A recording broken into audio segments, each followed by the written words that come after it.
Welcome back to Middlesex Moments, coming to you from Middlesex Community College. I'm Steve Minkler, and I'm joined in studio today by three guests, all of who are students at the college: John Guillamon, Jack Howell, and Chris Currie. Gentlemen, thanks for joining me today. Thank you very much for having us. And since there's three of you, we got to kind of do this a little round robin. So, John, if you don't mind starting off, telling our listeners a little bit about yourself. So my name is John Guillamon. I'm a second-year student here at Middlesex. I'm in the honors program. It's also my second year in that program, and I'm also the PTK president of our local Beta Gamma Xi chapter, and I'm an engineering student. I'm looking to transfer to electrical engineering when I go to a four-year university, and I'm interested in philosophy and literature and art and so forth. A true Renaissance man. I guess so. Jack? Hi, my name's Jack. This is also my second year at Middlesex. I'm the treasurer of PTK in our chapter. I'm in the honors program here, and I'm in the liberal arts and sciences program. At first, I was unsure of what I wanted to do. I'm still not exactly sure, but I'm interested in healthcare. Okay. And Chris? Good afternoon. My name is Christopher. It's my second year here on campus. I'm an engineering major, and following these men in Phi Theta Kappa, I represent the vice president in that club as well as the vice president in math club. Oh yeah, I'm the president of math club. I forgot about that. I know. I mentioned it.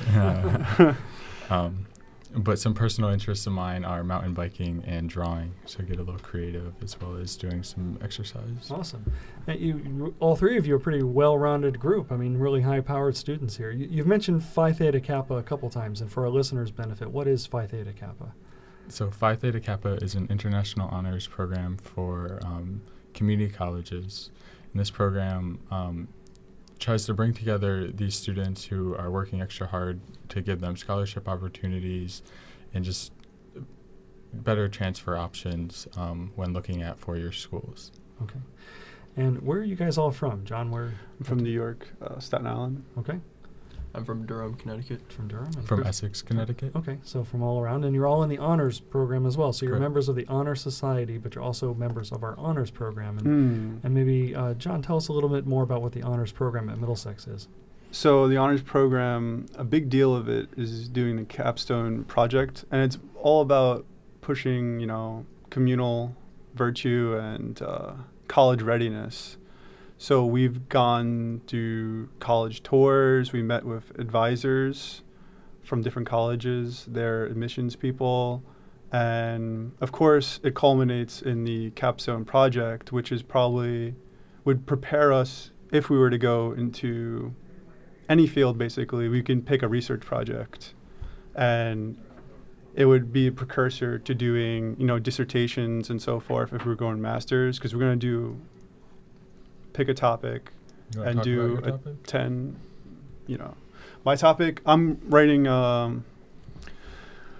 so I'm going to be analyzing sort of the origins of a lot of, you would call them neo-reactionary movements, and that would be anything from the alt-right to incels to sort of neo-fascist movements that you see in Europe.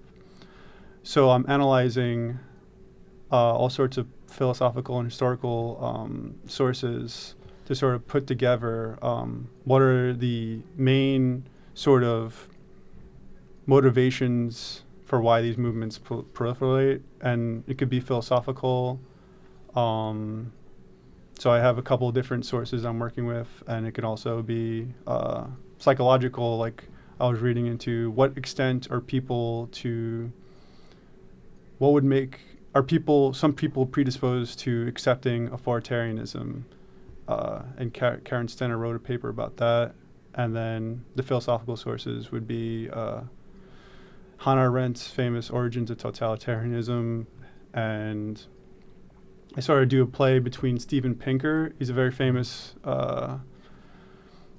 professor at Harvard, and I put him in conflict with another famous philosopher called Jean-Jacques Rousseau from the 1700s.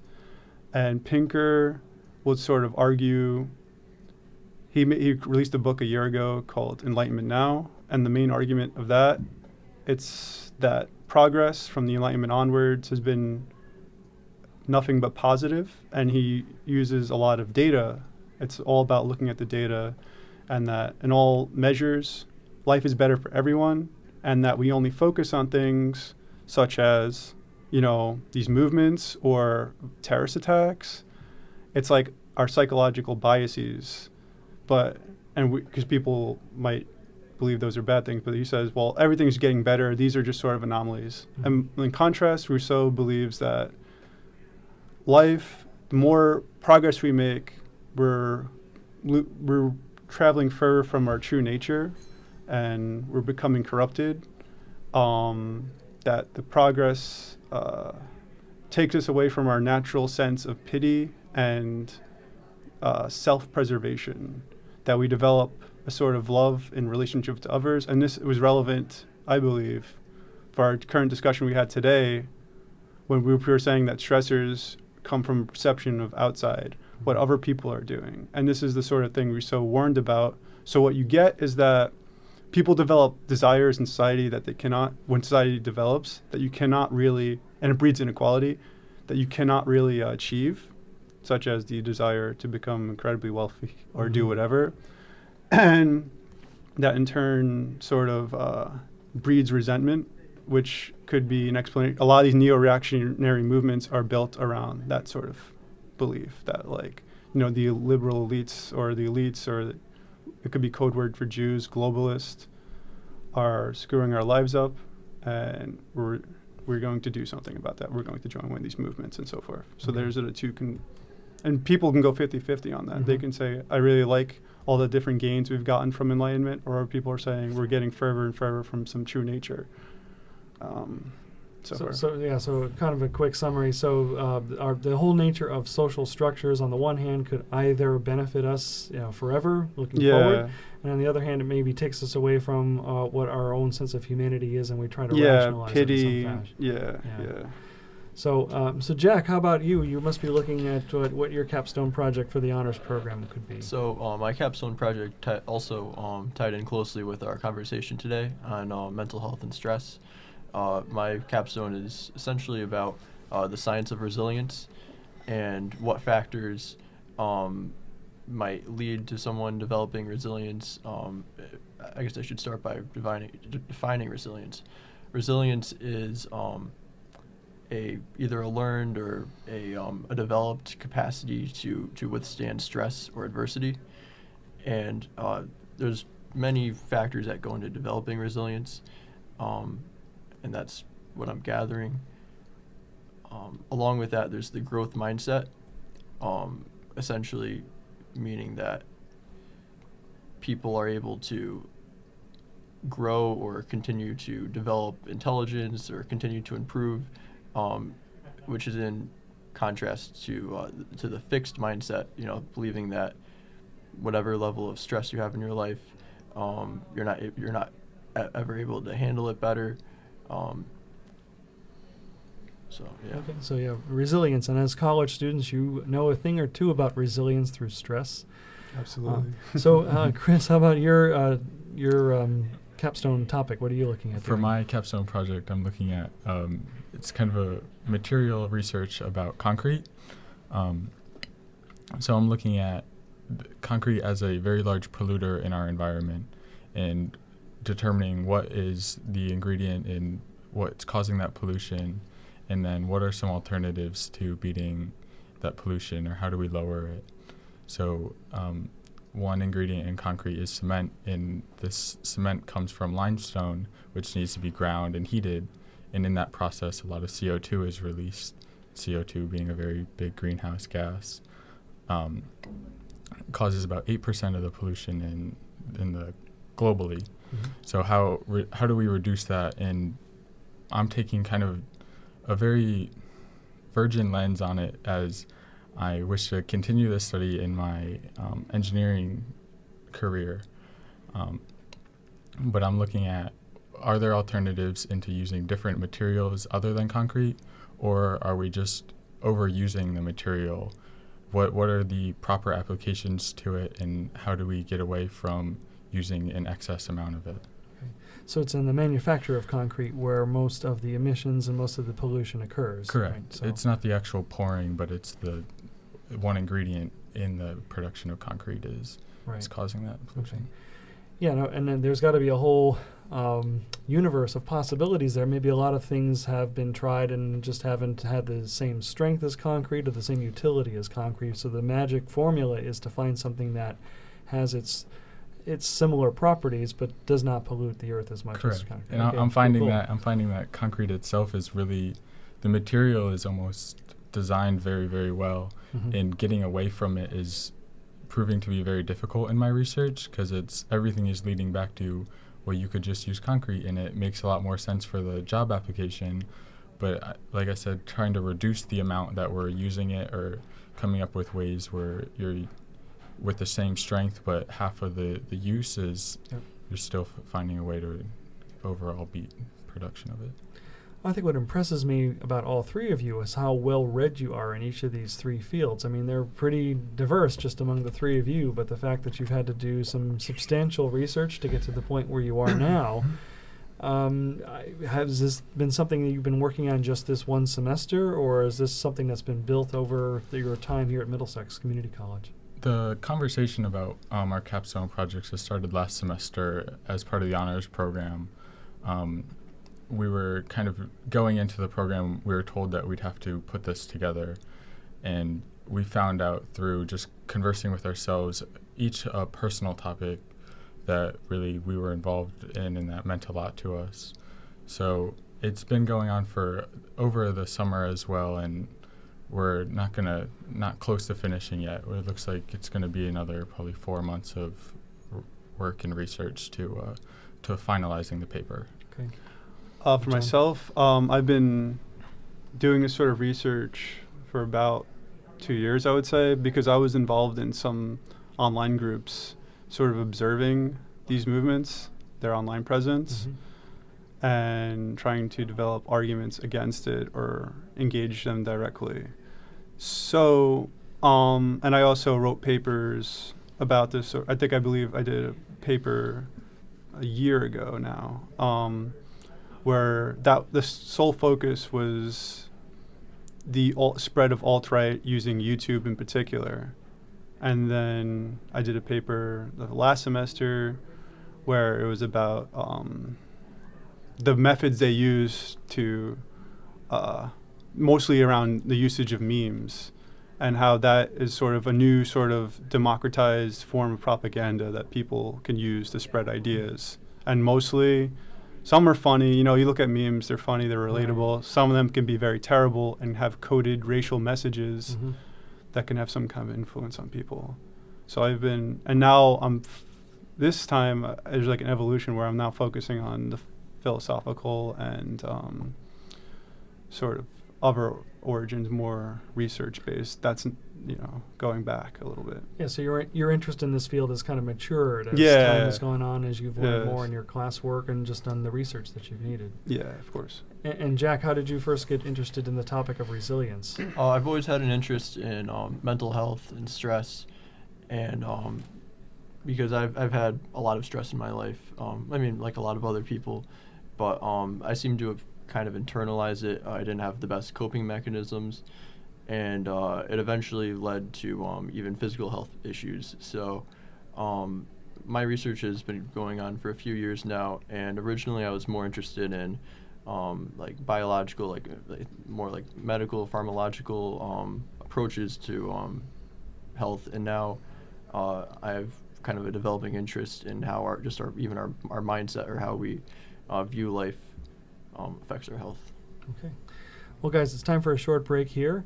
When we come back, we'll have more with John, Jack, and Chris, who are all students at Middlesex Community College in our honors program, and are members of the Phi Theta Kappa International Honor Society for Community College students. This is Middlesex Moments, coming to you from Middlesex Community College.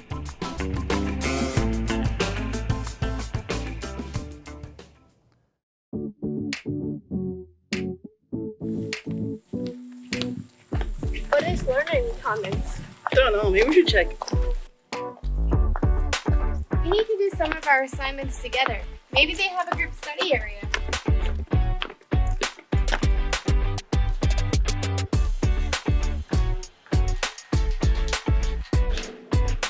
I don't see any study rooms. Maybe they're in the back. Let's go look.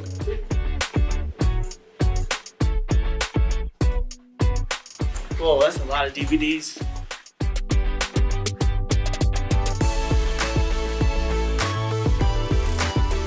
We can reserve study space at the front desk.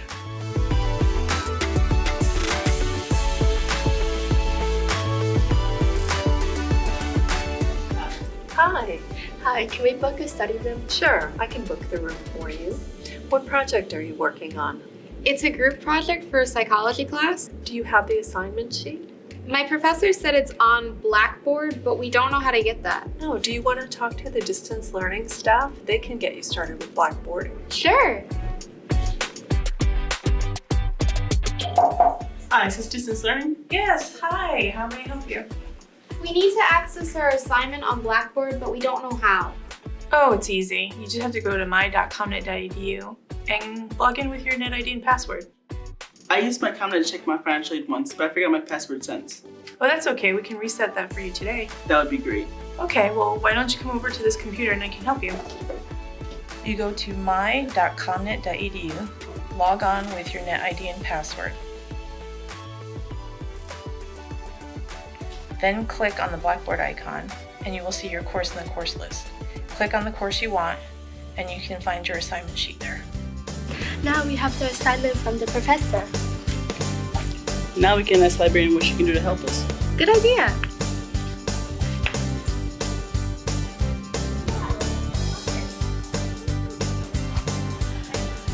It says you need to write a research paper using 3 peer-reviewed journal articles.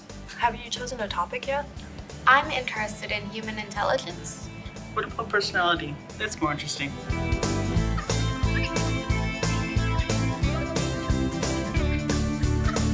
Thank you for showing us how to access the database at home. You're welcome, and you can always make an appointment with a librarian if you need more research help. Our professor mentioned something about tutoring. Is that here? Oh, you should check out the Academic Success Center. They have tutors for lots of subjects. Thank you.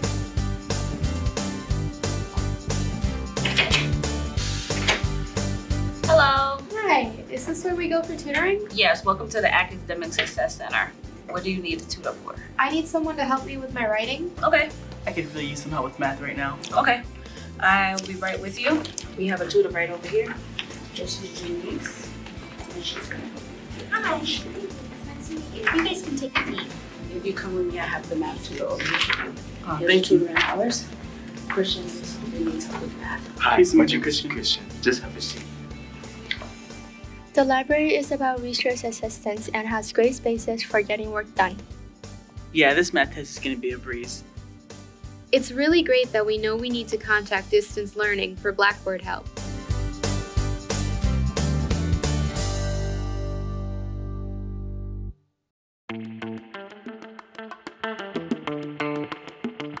Welcome back to Middlesex Moments, coming to you from Middlesex Community College.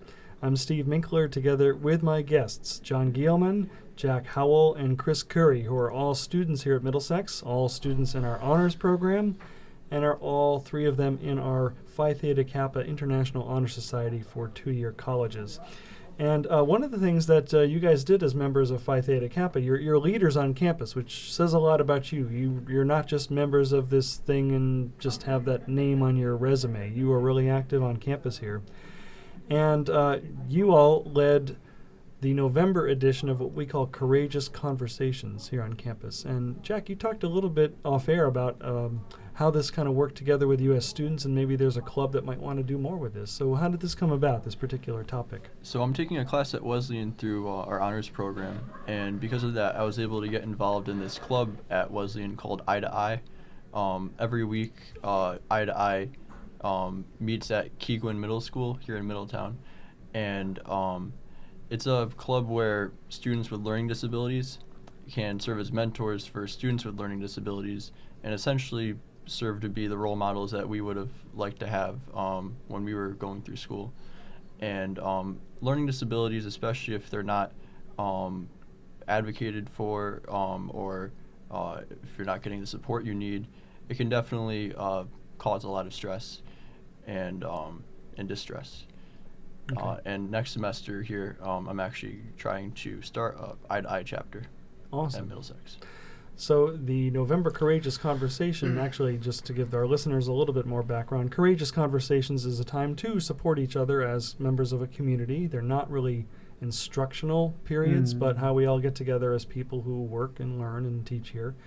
So the November edition, you guys helped lead on the topic of stress. And Chris, how do you think that went when you guys helped lead the Courageous Conversation? I thought it went very well. There was a lot of positive reinforcement. Like you said, it was a conversation to kind of hear other people's viewpoints on what stressors they're having in their life, and not to go into details, but just how they're dealing with that and kind of what advice they can give to others. But overall, the conversation went very well, and there was a very good turnout to the event. Mm-hmm. And John, I think you also helped kick it off a little bit just by talking about the kind of stresses you all are under as college students. It kind of builds up toward the end of a semester. Mm-hmm. Oh, absolutely. So it builds up towards the end of the semester. I think I was making the point that why it was sort of more inclusive is because we also the focus wasn't strictly about students. It was also about the faculty members here or other people, anyone. It was open to anyone. Just stress in general. Yeah, because it doesn't just end once you graduate. So there might be some motivation like, hey, once I get past this midterm, it's just over and then I have the break. But you sort of, it's like the wrong way to approach it. We have to reframe it in the moments where it's really bad instead of looking for some like release, even though the release is good, like the breaks are good, but we have to reframe it in the now and how we can cope with it because it will persist throughout our lifetimes. Yeah, one of the things I remember discussing was some of the strategies that we can use. And Jack, do you remember some of the things that the group talked about? One of the things we talked about was reframing stress, and that's where you're able to look at whatever events are happening in your life that may be stressful and kind of take a step back and realize that although they are definitely stressful and you want to gather a separate perspective on it. Mm-hmm. Yeah, taking just a different perspective on your stress. And that follows under the umbrella of falls under the umbrella of cognitive behavioral therapy for the most part, changing your thinking and sort of recognizing your sort of dissonances, your cognitive faults, and reframing it. So there were some personal anecdotes thrown in today about skateboarding as well as just exercise in general, or even just taking a simple couple deep breaths and trying to refocus yourself to deal with the challenges that you're going through today. Right. And yeah, I think it was really enlightening to hear just how much you all as college students do take on for yourselves and the pressure that you feel sometimes from outside, but also the pressure you put on yourselves to excel. And the three of you, I mean, based on the topics we were talking about before the break, that's a lot of pressure to have. What do you see as the biggest pressure point for you as a student at the college?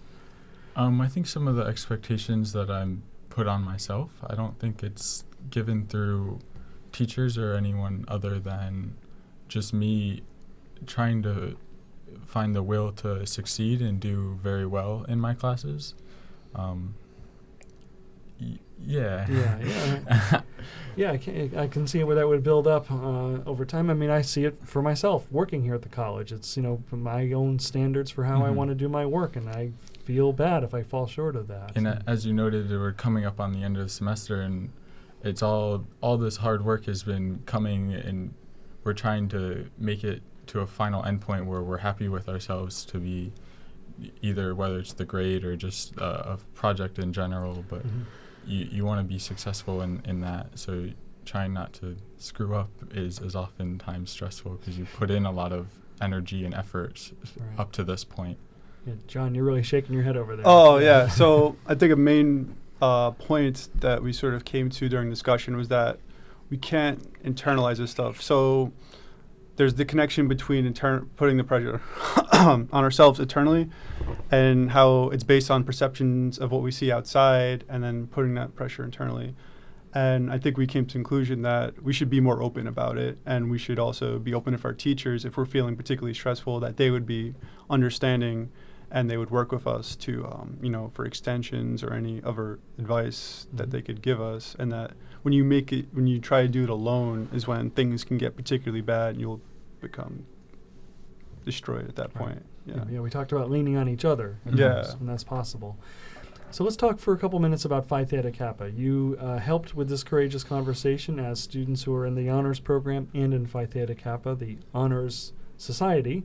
How long has Phi Theta Kappa been in existence as an organization? John? 100 years. Okay. Yeah, so it's been around for a very long time. There's been quite a few notable alumni.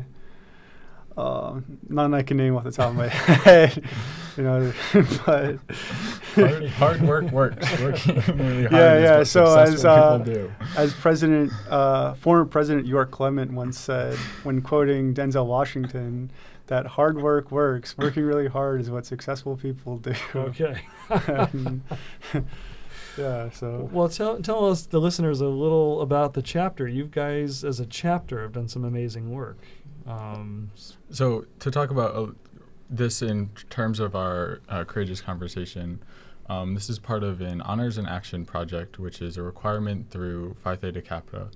And this requirement checks a box so we can achieve a 5-star status.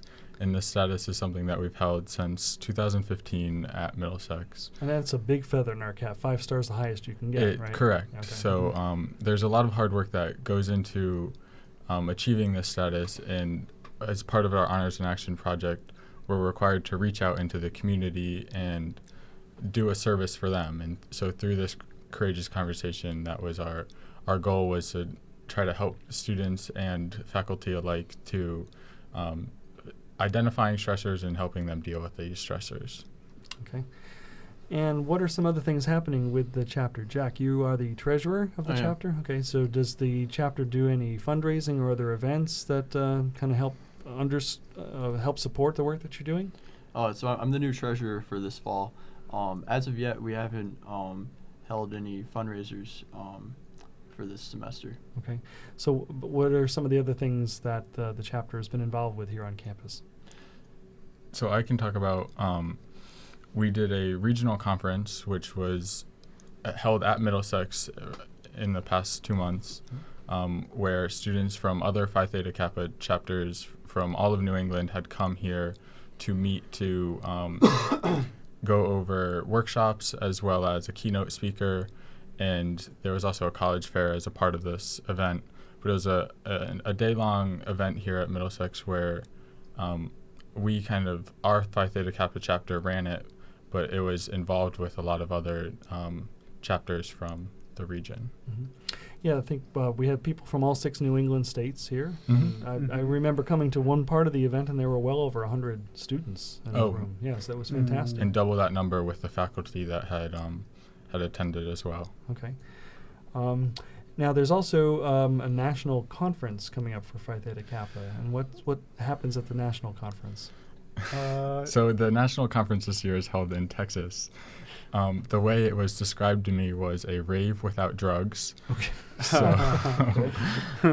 I'm expecting very loud music and lots of energy to be going on. We have not in the past attended this conference, so we're still Didn't York go to unaware of what truly goes on, but it's a way for the Phi Theta Kappa chapters to get together and recognize the hard work and success that they've done, because we are not the only chapter doing an HIA project, so they get a chance to highlight other chapters from around, and we get to hear their ideas and bring them back to our chapter. And speaking of being recognized for outstanding work, our chapter has been recognized as a 5-star chapter, but also some other awards that went to members of our chapter, correct? Correct. So we received last year the National Officer Team Award, and in years past we've received some regional awards, such as the Regional Officer Team, and we were regionally recognized as the Outstanding Chapter Award. So we have been very successful in our PTK endeavors. That's amazing. And John, what's your opinion on how to be involved on a college campus and the level of engagement somebody has to have to be successful? Yeah, so it's not enough just to try to fill up your resume with these sort of groups. I believe that there are, goals of these groups. There's sort of ethos built around them, around communal virtue and sort of civic engagement that we should honor. And that's sort of been our goal since we became officers here, to try to, be more involved in the community when we can, and sort of push that as the main goal rather than just to put it on your resume so you can go to some other college or succeed individually later on. Mm-hmm. And we actually embody those views because the way I see it, so we study together, us and some other people. Mm-hmm. So like the goal is not that when I approach education, like I'm trying to get everyone to do well. So I'm also a tutor at the Academic Success Center, and that's sort of what I try to live my life by. That I'm not focusing my own, GPA or whatever. I'm trying to help everyone become educated, everyone become enriched, the whole community, and it's been growing. So to add a point of what John was saying, there's about 200 current students at Middlesex who are considered a part of Phi Theta Kappa, and this means they meet a GPA requirement and that they've also signed up online with the organization. However, there's a total of 6 students who participate in the club actively. And so part of what John is referencing is how do we get more of these members to come to the club, and how do we show that our involvement really does make a larger difference than just signing up for this to as a resume booster when applying to 4-year schools. Mm-hmm. Well, for what it's worth, I think, that's a difficult thing to have happen. I mean, I've worked in volunteer organizations or even here at the college where you have to get people together, and it can be a tough sell given how much our time is divided in so many ways, and that leads to stress, like we talked about. Yeah. But I think, if anything, for what it's worth, you guys, the 3 of you, are really role models of what it means to be involved as students, to be thoughtful of what you're doing, and you really, to me, show the best of what your generation seems to be really focused on, which is the community more so than oneself. I mean, I think that's been a really nice change working with college students for a long time, for you mostly, and what you're saying today, is it's more about the group than it is about me particularly. Yeah. So if we're all better, then that's going to help me too as an individual. So I thank you for that. Well, I think our time is up here on Middlesex Moments, and I really want to thank my 3 guests, all students at the college. John Guillamon, thanks for being with us, John. Thank you for having me. And Jack Howell. Thank you. And Chris Currie. Thank you very much, Dr. Minkler. And thanks again for all of you for tuning in and listening or watching us here on Middlesex Moments. And as always, you're welcome to visit us in person at our main campus located at 100 Training Hill Road in Middletown, or at our Meriden Center located at Platt High School, 220 Coe Avenue, where we offer afternoon and evening classes 4 days a week. And of course, you can visit us online 24/7 at mxcc.edu. For Middlesex Community College, I'm Steve Minkler, and we hope to see you again soon.